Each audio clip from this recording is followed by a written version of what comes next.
आज हम इकोनॉमिक्स के बिल्कुल दिल में उतरने वाले हैं और उसके सबसे बुनियादी सवाल को समझने वाले हैं।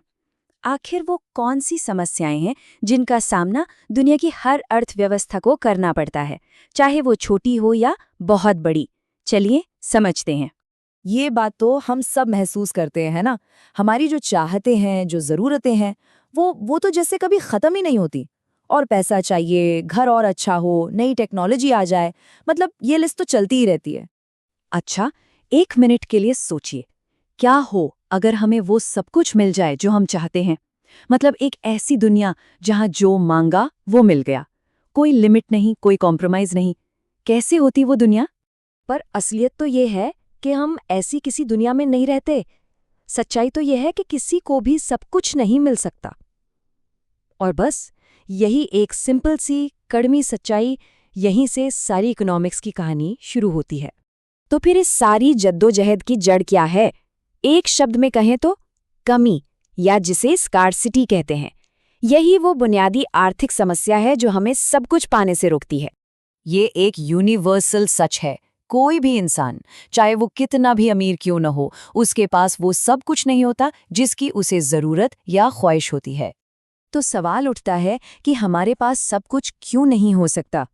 क्योंकि जिन चीज़ों से हम अपनी ज़रूरत की वस्तुएं बनाते हैं, जिन्हें हम संसाधन कहते हैं, वो लिमिटेड हैं। चलिए इसे और आसान बनाते हैं। एक किसान के बारे में सोचिए।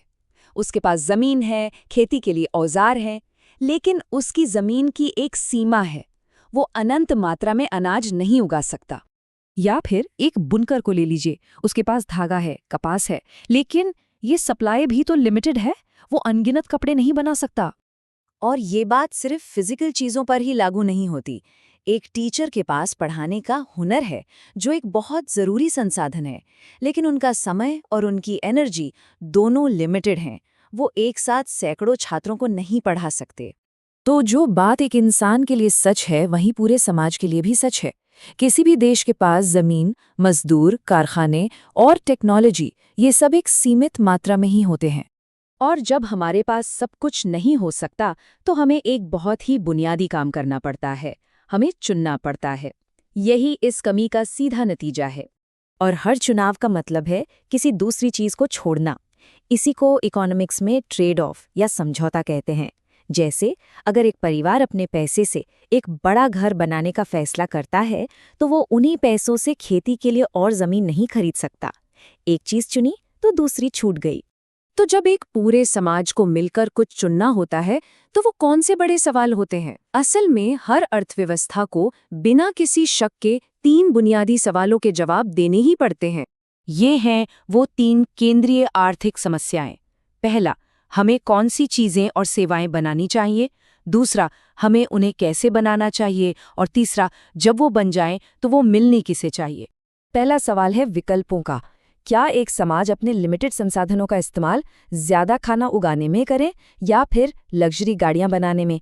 पैसा शिक्षा और स्वास्थ्य पर ज्यादा खर्च हो या फिर सेना पर? ये बड़े फैसले हैं। दूसरा सवाल है तरीकों के बारे में। क्या हमें प्रोडक्शन के लिए ज्यादा लोगों को काम पर लगाना चाहिए या फिर ज्यादा मशीनें और ऑटोमेशन का इस्तेमाल करना चाहिए? कौन सी टेक्नोलॉजी अपनानी है? ये फैसला अक्सर इस बात पर निर्भर करता है कि कौन सा तरीका सबसे सस्ता और सबसे कारगर है। और आखिरी सवाल, जो शायद सबसे मुश्किल है, वो है बंटवारे का।